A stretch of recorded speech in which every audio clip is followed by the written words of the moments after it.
आज जिंतूर शहरामध्ये कमळ फुललेलं आहे। खूप आनंद होतोय की ह्या शहरामध्ये मला विधानसभेला 7,000च्या आसपास मतांनी मायनस होते आणि फक्त हिंदू मुस्लिम ह्याच एजेंडावर विरोधी पक्ष हा नेहमी मतदान मागत होता। परंतु जिंतूर शहरातल्या सर्व मतदार बंधू भगिनींनी जो विचार केला की आपला विकास करणारा आपला विचार करणाऱ्या उमेदवारासोबत राहिलं पाहिजे आणि भारतीय जनता पार्टी ही सर्वांना सोबत घेऊन चालणारी पार्टी आहे, म्हणून या ठिकाणी मुस्लिम समाजाने देखील भरभरून मतदान केलं आणि भारतीय जनता पार्टीच्या कमळाचे नगराध्यक्ष प्रताप भैया देशमुख हे 3,000च्या लीडनी या ठिकाणून निवडून आलेले आहेत। मी जिंतूर शहरातील सर्व मतदार बंधू भगिनींचे आपल्या माध्यमातून आभार मानते।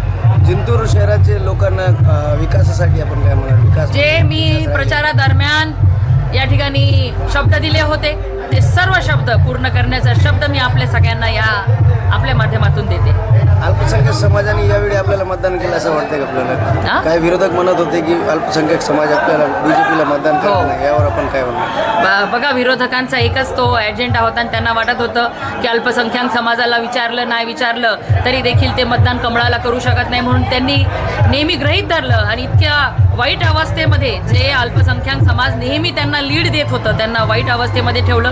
परंतु अल्पसंख्याक समाजाने सुद्धा ठरवलं की आपल्याला यावेळेस ह्या चिखलमुक्त व्हायचं आहे आणि ह्या चिखलात कमळ फुलवायचे आणि त्यांनी या जिंतूर शहरामध्ये कमळ फुलवलेलं आहे आणि मी आपल्याला शब्द देते की या जिंतूरला स्वच्छ सुंदर सुरक्षित असं शहर बनवण्याचं जे आपण या निवडणुकीच्या प्रचारादरम्यान बोललो होतो ते पूर्ण करून टाकतो। धन्यवाद। प्रचारादरम्यान आपण असा एक उल्लेख केला की अल्पसंख्याक उपनगराध्यक्षासाठी निश्चित त्याच्यावरती विचार होईल, कारण का मी जे बोलते ते करते, फक्त निवडणुकीपुरतं मतदानापुरतं आम्ही काही करत नाही आणि त्यावर योग्य, कारण की एवढे अल्पसंख्याक समाजातील मुस्लिम माझे बांधव बंधू भगिनी या ठिकाणी निवडून आलेले आहेत, निश्चितच समाजाला न्याय देण्यात येईल।